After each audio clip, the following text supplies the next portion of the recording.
Cousin Eve was a senior now, but although I am 3 years older than she is, I was just a lowly junior. I'd been out sick for a long time, and then I'd gone to junior college. This real campus seemed wonderful to me, and it was such fun being with Eve again.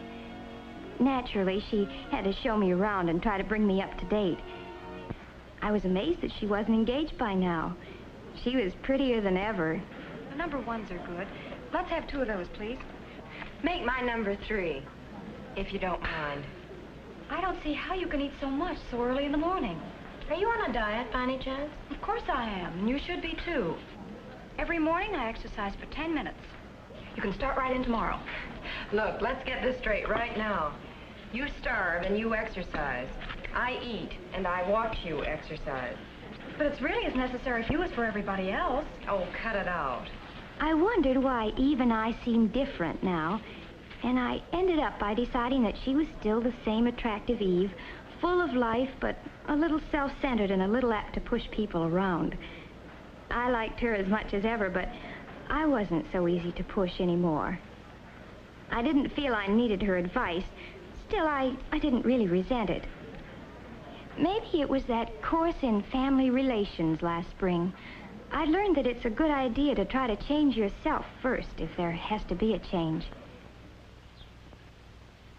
Changing somebody else is practically impossible. Yet I must admit I was curious to know all about Eve, and she was more than willing to talk. Tell me about the boys you've met. You were saying something always happened.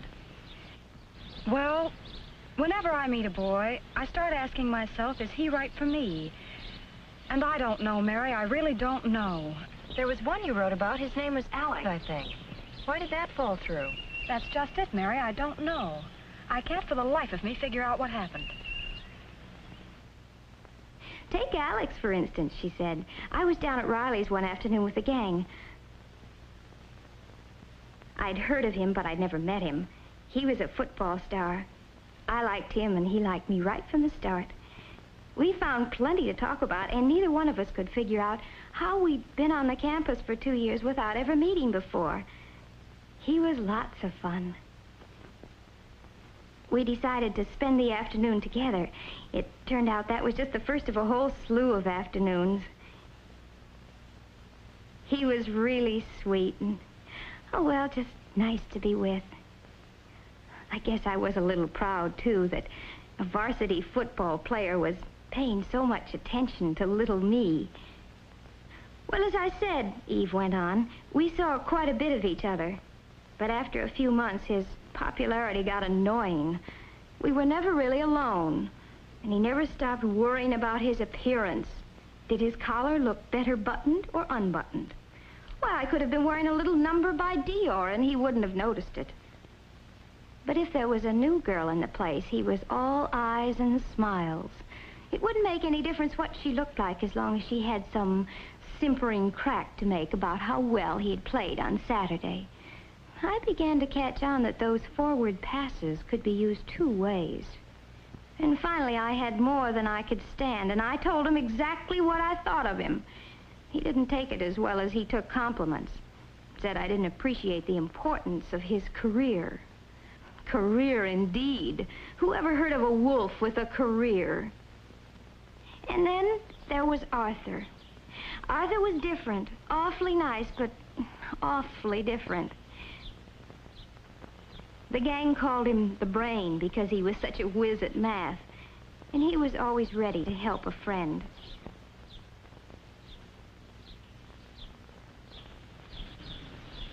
You're different from other girls.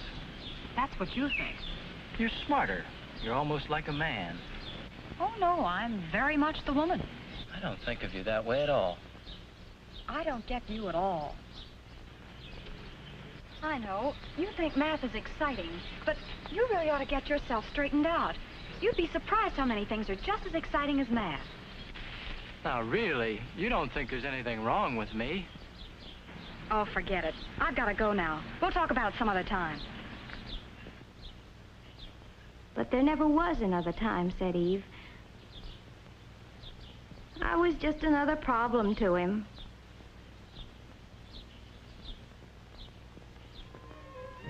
And then there was Steve.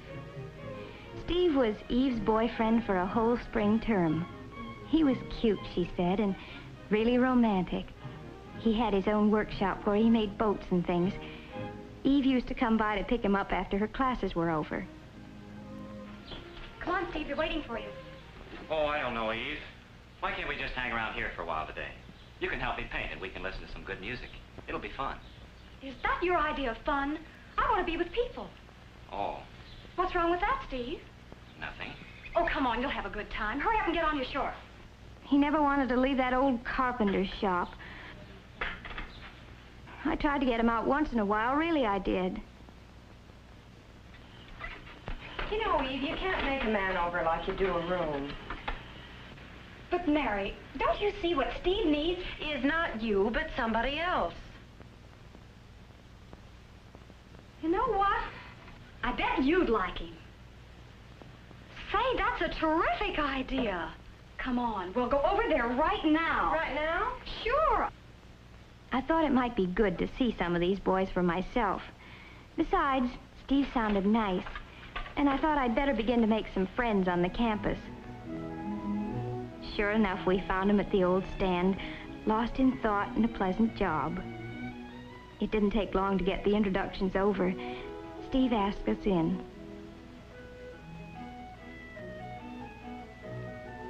It seemed like a nice place with a real atmosphere of its own, but evidently not one that Eve liked especially. But Eve is like that, jumpy, full of energy. She never could sit still for long.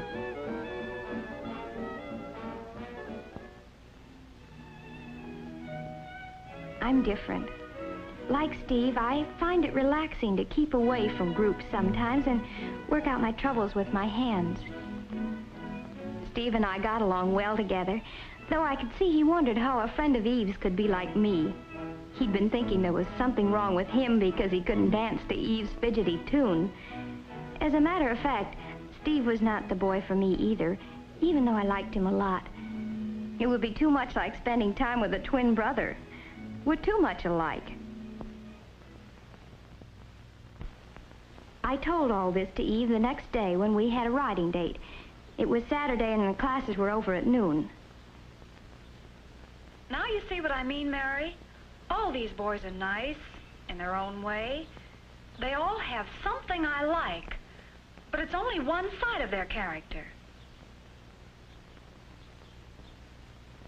But the something Eve liked about a boy can't be separated from the rest of his personality. I couldn't make her understand that, but I did stick my neck out a little way. I think it would do you a lot of good to meet someone you can't push around. You mean someone who pushes me around? No, I don't. I mean someone who's not afraid of you. That's just like John. He thinks he's tough. I can't stand the sight of him.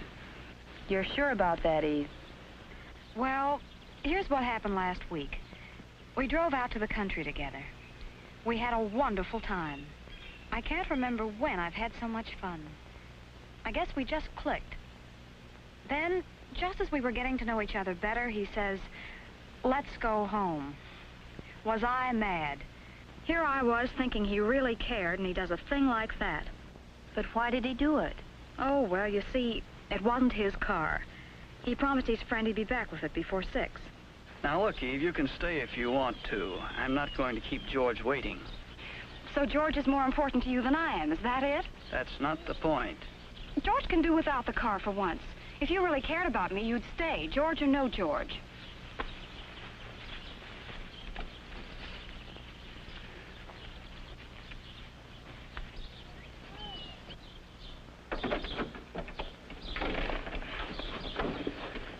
You wouldn't want me to break a promise, would you? Why not? Well, I won't. I'm not going to let George down, even for you. You'll start sprouting wings if you don't watch out. Move over, boss. You're so inconsiderate. Look who's talking. Why, someone ought to take you across his knee and give you a good spanking. Might make you more human. Maybe you're the one to do it. Maybe, but I doubt it.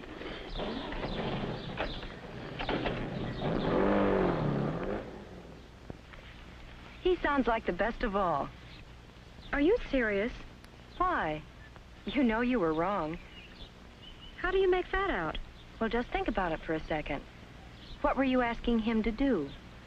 Prove that he liked me? What's wrong with that? That would never satisfy you. Why not? Well, that's not what you really wanted. Well, what was it then? You wanted him to do what you told him to do. That's what you always want, Eve.